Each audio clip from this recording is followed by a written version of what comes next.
हवेली की टूटी फूटी दीवारों में कैद सदियों पुराना जिन्न कामिल अब पहले जैसा पुरसुकून न था। पहले वो आयशा को सिर्फ एक हसीन और नेक दिल लड़की समझकर अपनी दीवानगी की आग बुझाना चाहता था, लेकिन अब उसके दिल में कुछ और ही भड़कने लगा था। हर दुआ, हर सजदा, हर आंसू कामिल के दिल को काटने लगा, जैसे आग की चिंगारियां उसके वजूद को जला रही हों। वो सोचता, अगर ये लड़की मेरा साथ कबूल नहीं करती तो मैं जबरदस्ती इससे अपनी प्यास बुझाऊंगा और इसे कभी चैन से जीने नहीं दूंगा। सल्तनत-ए-ज़रयाब के एक कोने में एक छोटा सा गांव था। गांव के किनारे पर एक कच्ची झोपड़ी खड़ी थी, जिसकी छत से बारिश का पानी टपक टपक कर फर्श को गीला कर देता था। उसी झोपड़ी में रहती थी एक नाजुक सी लड़की, आयशा। उसके नैन नक्श साधारण मगर दिलकश थे। आंखों में अजीब सी चमक थी, जो गरीबी के अंधेरों में भी बुझी नहीं थी, मगर उस चमक के पीछे छुपी थी थकान, चिंता और वो अधूरी मुस्कान जिसे हालात ने छीन लिया था। आयशा की मां ज़ैनब बीबी 4 साल से बिस्तर पर पड़ी थीं।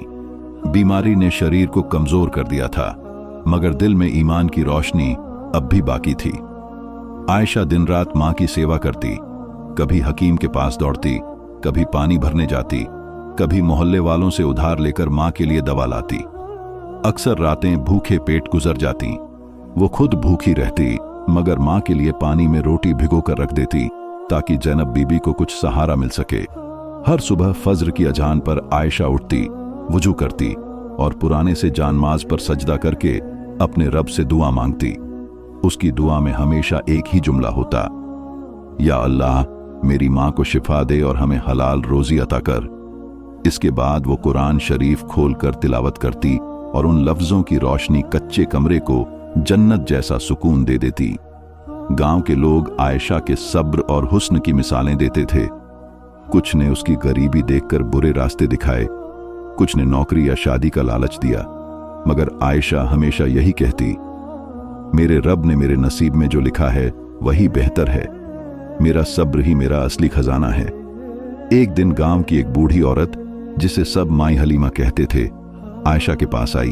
उसने कहा, बेटी, अगर चाहो तो एक जगह है जहां तुझे अच्छा मेहनताना मिल सकता है। जंगल के किनारे पर एक पुरानी हवेली है, सुल्तानी हवेली। बरसों से सुनसान पड़ी है। मालिक लोग शहर में रहते हैं। वे चाहते हैं कि कोई जाकर सफाई और निगरानी करे। काम ज्यादा नहीं है, मगर तनख्वाह अच्छी है। आयशा ने मां की तरफ देखा। ज़ैनब बीबी की आंखों में दर्द और कमजोरी झलक रही थी। उसने सोचा, अगर मैं वहां जाऊं तो शायद मां की दवा का इंतजाम हो सके। उसने मन ही मन कहा, चाहे उस हवेली में शैतान ही क्यों ना हो, मैं अल्लाह का कलमा पढ़कर वहां कदम रखूंगी। मां से इजाजत लेकर उसने एक पुरानी झोली में 2 सूखी रोटियां और कुरान का छोटा सा नुस्खा रखा और चल पड़ी। रास्ता लंबा था। जंगल के पेड़ों से साया ढल रहा था। परिंदों की आवाजें भी सुनसानियत का एहसास दिला रही थीं। आयशा के कदम कांप रहे थे, मगर जुबान पर तिलावत जारी थी। वो हर कुछ कदम पर बिस्मिल्लाह पढ़ती और आगे बढ़ती। आखिरकार वो हवेली के बड़े फाटक पर पहुंची। लोहे का जंग खाया दरवाजा जैसे सदियों बाद आह भर रहा हो। अंदर दाखिल होते ही ठंडी हवा का झोंका उसके जिस्म को हिला गया। दीवारों में दरारें, झाड़ियों से भरा आंगन और टूटे हुए झूमर देखकर दिल में डर तो आया, मगर साथ ही दिल ने कहा, अल्लाह मेरे साथ है। ये हवेली कभी नवाब अजीजुद्दीन सुल्तानी की शान हुआ करती थी। 100 साल पहले ये इलाका उसके बागों और रोशनियों से जगमगाता था। संगमरमर की दीवारें, फव्वारे और बड़े बड़े झूमर इसकी रौनक थे। नवाब की एक बेटी थी, शाजिया। वो बेहिसाब हसीन मगर गुरूर से भरी हुई थी। कहा जाता है कि एक दिन उसकी शादी एक नेक मगर गरीब लड़के से तय कर दी गई, जिसे वो पसंद नहीं करती थी। शादी से एक रात पहले वो हवेली के सबसे ऊंचे कमरे में गई और सुबह उसकी लाश पंखे से लटकी मिली, मगर उसके चेहरे पर गुस्से की झलक थी, जैसे मरने के बाद भी वो नफरत कर रही हो। शाजिया की मौत के बाद हवेली में अजीबो गरीब हादसे होने लगे। नौकर गायब होने लगे, कुछ पागल हो गए, कुछ जंगलों में भटकते मिले। गांव वाले कहते थे कि हवेली की दीवारों में काला जादू बस चुका है। रात को औरत के रोने की आवाजें आती। कभी किसी ने सफेद लिबास में साया देखा, कभी खिड़कियों में शमाएं जलती नजर आईं। गांव के बच्चे वहां जाने से डरते और बड़े दूर से ही सलाम करके गुजर जाते। अब वही हवेली आयशा की आजमाइश की जगह बनने वाली थी। लेकिन हवेली के सायों में सिर्फ शाजिया की रूह नहीं थी, वहां एक और अस्तित्व भी भटक रहा था, कामिल। कामिल कोई साधारण जिन्न नहीं था। वो कभी फरिश्तों की तरह पाक और इबादत गुजार था। उसका रिश्ता अल्लाह से गहरा था, मगर सदियों पहले एक आजमाइश ने उसे तोड़ दिया। उसने एक इंसान लड़की से मोहब्बत की थी। जब वो लड़की किसी और के निकाह में चली गई तो कामिल ने अपने रब से शिकवा किया, ए रब, तूने मेरे दिल में मोहब्बत डाली और फिर उसे मुझसे छीन लिया। यही शिकवा उसके जवाल का सबब बना। वो रूहानी जिन्न से गिरकर दुनियावी इश्क की आग में जलने लगा। शाजिया की मौत के बाद वो उसी हवेली में आ गया। उसकी तन्हाई और हसरत शाजिया की बद्दुआ और नफरत भरी दीवारों में कैद हो गई। सदियों तक वो इसी सुनसान महल में जलता और भटकता रहा। जब आयशा ने पहली बार कदम रखा तो उसके लबों पर तिलावत, आंखों में सब्र और दिल में दुआ थी। कामिल ने छुपकर उसे देखा। उसकी आवाज जैसे उसके जख्मों पर मरहम रख रही थी। वो हैरान था कि एक इंसान लड़की उसकी जलती हुई रूह को सुकून दे सकती है। कुछ दिन गुजरे। आयशा दिन में झाड़ू लगाती, बर्तन धोती, टूटी खिड़कियां ठीक करती और शाम को मां के लिए दुआएं करती। वो हर काम के दौरान कुरान की आयतें पढ़ती। कामिल उसकी हर अदा पर नजरें जमाए रहता। ये इश्क जिस्मानी न था, बल्कि उसकी सदियों की तन्हाई का सहारा बन रहा था। मगर उसके दिल में सवाल था, क्या ये मोहब्बत पाक है या एक और गुनाह की शुरुआत? एक रात जब आयशा मां की दवा के पैसे न होने पर रो रही थी, अचानक अलमारी का दरवाजा अपने आप खुला और सोने के सिक्के जमीन पर गिर पड़े। आयशा कांप उठी। उसने फौरन कुरान की तिलावत शुरू कर दी, मगर सिक्के वहीं पड़े रहे। उस रात उसने ख्वाब में एक आवाज सुनी, ये तेरे लिए हैं आयशा, बस एक बार हां कह दे, तुझे और तेरी मां को कभी तकलीफ नहीं होगी। आयशा जाग गई और फौरन सजदे में गिर गई। उसने कहा, या रब, तेरा दिया हुआ सब्र और फक्र ही मेरे लिए काफी है। मुझे किसी मखलूका का सहारा नहीं चाहिए, मुझे सिर्फ तेरा सहारा चाहिए। यह पहला मौका था जब कामिल को किसी इंसान ने इतनी यकीन और खुददारी से इनकार किया। उसका वजूद जल उठा, मगर साथ ही उसने आयशा के ईमान की रोशनी महसूस की। अगली सुबह हवेली का माहौल बदल गया। रेशमी चादरें, फूल, दवाओं के डिब्बे, सब चीजें कमरे में अचानक आ गईं। आयशा ने सब हटा दिया, कुरान खोला और सूरह बकरा की तिलावत करते हुए ऐलान किया, सुनो, मैं अल्लाह की बंदी हूं, किसी और की नहीं। कामिल तड़प उठा, मगर यह तो बस शुरुआत थी। उसकी दीवानगी अब और भी बढ़ने वाली थी। चांदनी रात धीरे धीरे मध्यम हो रही थी। परिंदों की हल्की चहचहाहट और पूरब से उगता सूरज जैसे एक नई कहानी की शुरुआत का ऐलान कर रहा था। आयशा ने सारी रात जागकर गुजारी थी। उसकी आंखों में डर भी था, दुआ भी और एक अजीब सा सुकून भी, जैसे दिल कह रहा हो कि जो कुछ भी हो रहा है वो अल्लाह की हिकमत के बिना नहीं। सुबह जब वो पानी भरने कुएं पर गई तो गांव की औरतें उसे अजीब नजरों से देखने लगीं। कुछ के चेहरे पर तरस था, कुछ की आंखों में जलन और कुछ के होंठों पर ताने। एक औरत ने धीरे से कहा, यही वो लड़की है जिसे रात को हवेली में देखा गया था। पता नहीं किस नापाक साए का असर है इस पर। आयशा ने सब सुना, मगर चुपचाप अपना घड़ा भरा और लौट आई। उसका दिल भारी था, लेकिन जुबान से एक शब्द न निकला। घर लौटी तो मां जाग रही थी। बूढ़ी आंखों में नींद का असर था, मगर बेटी को देखकर फौरन फिक्र छा गई। बेटी, कहां थी तू? रात को भी बहुत देर से आई थी। आयशा ने नजरें झुका लीं। अम्मी, वो कुछ काम था। मां ने उसका सिर सहलाया। बेटी, मेरा दिल कहता है तू कोई बोझ अकेले उठा रही है, मुझे भी बता दे। मगर आयशा चुप रही। जानती थी कि मां का दिल कमजोर है, ये सच सुनकर टूट जाएगा। उधर हवेली के अंदर जिन्न, जिसका नाम कामिल था, बेचैन था। सदियों की कैद, बद्दुआओं और तन्हाई ने उसके दिल को पत्थर बना दिया था। लेकिन आयशा की एक झलक ने उसके भीतर कोई नरम कोना जगा दिया था। वो सोच रहा था कि ये लड़की बाकी सबकी तरह डरकर भागी क्यों नहीं। इसकी आंखों में अजीब सी रोशनी है, जैसे ये किसी और ही दुनिया की हो। रात आई तो आयशा के कदम फिर हवेली की तरफ बढ़े, वो जानती थी कि ये जिन्न मामूली नहीं, इसके पास ताकत भी है और गुस्सा भी। मगर उसके दिल की गहराई से आवाज आती थी कि शायद अल्लाह ने उसे ही इसके इम्तिहान के लिए चुना है। अंदर पहुंची तो माहौल वहीं सुनसान था। टिमटिमाती शमाएं, पुरानी दीवारें और हवा में बसी सीली हुई खुशबू। अचानक कामिल की आवाज गूंजी, वापस क्यों आई हो? क्या जान प्यारी नहीं? आयशा ने हिम्मत बांधी और बोली, मैं डरने नहीं आई। अगर तुम सच में कैद हो तो मुझे बताओ, शायद मेरे अल्लाह के कलाम से तुम्हें रिहाई मिल जाए। ये सुनकर कामिल जोर से हंसा। उसकी हंसी में गरज भी थी, तूफान भी। इंसान, तुम सबको लगता है कि तुम्हारा कलाम मुझे तोड़ देगा? सदियों से लोग कोशिश कर रहे हैं, मगर मैं अब भी यहां हूं। आयशा ने धीरे धीरे कुरान की तिलावत शुरू की। उसकी आवाज कांप रही थी, मगर दिल मजबूत था। औजु बिल्लाहि मिनश शैतानिर रजीम, बिस्मिल्लाहिर रहमानिर रहीम। कामिल का वजूद कांपने लगा। उसने चीख कर कहा, बस ये कलाम मत पढ़ो। लेकिन आयशा पढ़ती रही, हर आयत के साथ जैसे एक रोशनी कमरे में फैलती जा रही थी। कामिल दीवारों से टकरा रहा था, जमीन पर मुक्के मार रहा था, मगर आयशा ने हिम्मत न हारी। आखिरकार वो चुप हो गया और उसकी आंखों से आग की जगह आंसू बहने लगे। इंसान, तुमने ऐसा क्यों किया? उसने धीमी आवाज में पूछा। आयशा बोली, मैंने कुछ नहीं किया, यह अल्लाह का कलाम है। अगर तुम चाहो तो यही कलाम तुम्हें आजाद कर सकता है। कामिल खामोश हो गया। उसकी आंखों में बरसों की कैद, तकलीफ और पछतावे की कहानी छिपी थी। उसने धीरे से कहा, काश ये इतना आसान होता, लेकिन मैं बद्दुआओं में जकड़ा हूं। इंसानों पर जुल्म करने की सजा मिली है मुझे। अगले दिन आयशा घर लौटी तो मां ने फिर पूछा, बेटी कहां जाती हो रात को? इस बार आयशा ने सच बताने का फैसला किया। उसने मां को सब कुछ सुना दिया। मां की आंखों से आंसू बह निकले। बेटी, तू आग से खेल रही है, मगर मेरा दिल कहता है तेरा रब तेरे साथ है। अब हवेली और आयशा का रिश्ता गहराने लगा। हर रात वो वहां जाती, कामिल से बातें करती और कुरान की आयतें सुनाती।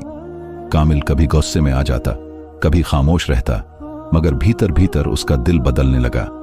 एक रात कामिल ने पूछा, इंसान, तुम्हें डर नहीं लगता? अगर मैं चाहूं तो अभी मिटा दूं। आयशा मुस्कुराई और बोली, मेरी जान मेरे रब के हाथ में है, तुम्हारे नहीं। अगर तुम्हें इख्तियार होता तो मैं अब तक जिंदा न होती। ये जवाब सुनकर कामिल के भीतर अजीब सी कैफियत पैदा हुई। उसने कहा, तुम अजीब इंसान हो, बाकी सब मुझसे दूर भागते हैं, मगर तुम पास आती हो। आयशा ने कहा, मैं तुम्हारे पास नहीं आती, मैं तो अपने रब की रहमत के करीब आती हूं। उधर गांव में लोग बातें करने लगे थे, आयशा पर जिन्न का साया है, ये हर रात कहां जाती है। कुछ लोग इल्जाम लगाने लगे, कुछ डर रहे थे कि कहीं ये आफत पूरे गांव पर ना आ जाए। एक रात कुछ मर्दों ने तय किया कि आयशा का पीछा करेंगे। वो पीछे पीछे हवेली तक पहुंचे। अंदर से आयशा की तिलावत की आवाज आ रही थी और कामिल की चीखें। मर्द डर कर भाग खड़े हुए। अगली सुबह उन्होंने गांव में ऐलान कर दिया कि आयशा जिन्न से मिली हुई है। मां ने यह सुना तो आयशा को गले लगा लिया। बेटी, लोग क्या कहेंगे? आयशा ने कहा, लोगों की बातों की परवाह मत करो, मुझे अपने रब के सामने जवाब देना है। अब कहानी एक ऐसे मोड़ पर थी जहां आयशा का ईमान और भी कठिन इम्तिहान में पड़ने वाला था, क्योंकि कामिल के दिल में एक और जज्बात जन्म लेने लगे थे। वो जज्बात जो सदियों की कैद के बावजूद कभी नहीं मरे थे, मोहब्बत। रात की गहरी स्याही ने आसमान को अपनी चादर में लपेट रखा था। शमसाबाद की वो वीरान हवेली अब पहले जैसी सुनसान न थी। कुरान की तिलावत और हाफिज इब्राहिम की दुआओं ने उसकी फिजा बदल दी थी। जहां कभी साए रेंगते थे, वहां अब नूर के दिए जलने लगे थे। लेकिन हवेली की दीवारों में कैद सदियों पुराना जिन्न कामिल अब पहले जैसा बेचैन न था। पहले वो आयशा को सिर्फ एक हसीन और नेकदिल लड़की समझकर अपनी दीवानगी की आग बुझाना चाहता था, मगर अब मामला इससे आगे बढ़ चुका था। आयशा की हर दुआ, हर आंसू, हर सजदा कामिल के दिल पर हथौड़े की तरह लगता था। उसके वजूद में आग भड़कती थी, कभी मोहब्बत की, कभी जलन की और कभी इंतकाम की। वो सोचता, मैंने इसे सब कुछ देने की कोशिश की, दौलत, ताकत, आराम, यहां तक कि इसकी मां की सेहत, लेकिन इसने मुझे ठुकरा दिया। सिर्फ इसलिए कि मैं जिन्न हूं। क्या मेरी मोहब्बत काबिल कबूल नहीं? या ये लड़की सचमुच अपने रब के सहारे पर सब कुछ सह सकती है? ये सवाल कामिल के अंदर तूफान खड़ा कर रहे थे। दूसरी तरफ आयशा अपने ईमान पर कायम थी। वो जानती थी कि कोई भी आजमाइश, चाहे कितनी ही सख्त क्यों ना हो, अल्लाह के हुक्म के बिना नहीं आ सकती। हर रात वो हवेली के कोने में बैठकर कुरान खोलती और तिलावत करती। कभी आयतुल कुर्सी, कभी सूरह फलक और कभी सूरह नास। हर लफ्ज के साथ उसका दिल और मजबूत होता जाता। एक रात जब आयशा ने सजदे में सिर रखा और अपनी मां की सेहत के लिए दुआ मांगी, तो कमरे में अजीब सा सन्नाटा छा गया, जैसे हवा भी थम गई हो। अचानक एक धीमी सी आवाज गूंजी, न इंसान की, न जानवर की, बल्कि किसी गहरे घर से आती गूंज जैसी। आयशा का जिस्म कांप उठा, मगर उसने आंखें बंद की ही कहा, या अल्लाह, मैं तेरी पनाह में हूं। कामिल साए से उभरा, मगर इस बार उसका चेहरा गुस्से और दर्द से भरा था। मैंने तुम्हें हर चीज दी, लेकिन तुमने मुझे ठुकरा दिया। क्या तुम नहीं समझती कि मैं सदियों से तुम्हारी जैसी एक हस्ती की तलाश में था? आयशा ने सजदे से सिर उठाया, मगर होंठों पर सुकून था। कामिल, मोहब्बत सिर्फ दिल की ख्वाहिश से नहीं मिलती। मोहब्बत वही है जो अल्लाह की रजा के साथ हो। तुम्हारा इश्क सिर्फ एक ख्वाहिश है, लेकिन मेरा ईमान मेरी जिंदगी है। ये सुनकर कामिल की आंखों में आग भड़क उठी। उसने हवेली की खिड़कियां धड़ाम से बंद कर दी। झूमर हिलने लगे, दीवारों में दरारें पड़ गईं, मगर आयशा ने सूरह यासीन पढ़ना शुरू कर दिया। हर लफ्ज के साथ माहौल का बोझ कम होने लगा। कामिल चिल्लाया, तुम्हारे ये अल्फाज मुझे जला देते हैं। क्यों नहीं मेरी बात मान लेती? मैं तुम्हारी दुनिया बदल दूंगा। तुम्हारी मां तंदुरुस्त हो जाएगी। तुम्हें कभी भूख नहीं झेलनी पड़ेगी। तुम्हें किसी के सामने हाथ नहीं फैलाना पड़ेगा। आयशा ने कुरान सीने से लगाया और कहा, कामिल, अगर मेरा रब चाहेगा तो मुझे बिना तुम्हारे ही सब कुछ देगा। मैं ऐसी नेमत कबूल नहीं कर सकती जिसके पीछे गुनाह या आजमाइश हो। कामिल ने पहली बार अपने अंदर शिकस्त महसूस की, मगर उसने फैसला कर लिया, अगर तुम मेरी नहीं बन सकती तो तुम्हें किसी और का भी नहीं होने दूंगा। ये कहकर वो गायब हो गया। उस रात आयशा को नींद न आई, मगर उसने हिम्मत नहीं हारी। उसे मालूम था कि अब असली जंग शुरू हो चुकी है। अगले दिन हाफिज इब्राहिम फिर हवेली आए। उनके चेहरे पर फिक्र की लकीरें थीं। बोले, बेटी आयशा, मैंने ख्वाब में देखा है कि बड़ी आजमाइश तुम्हारे करीब है। कामिल अब सिर्फ लालच नहीं देगा, बल्कि तुम्हारे ईमान को तोड़ने की कोशिश करेगा। आयशा ने सुकून से कहा, हाफिज साहब, अगर अल्लाह मेरे साथ है तो कोई मेरा कुछ नहीं बिगाड़ सकता।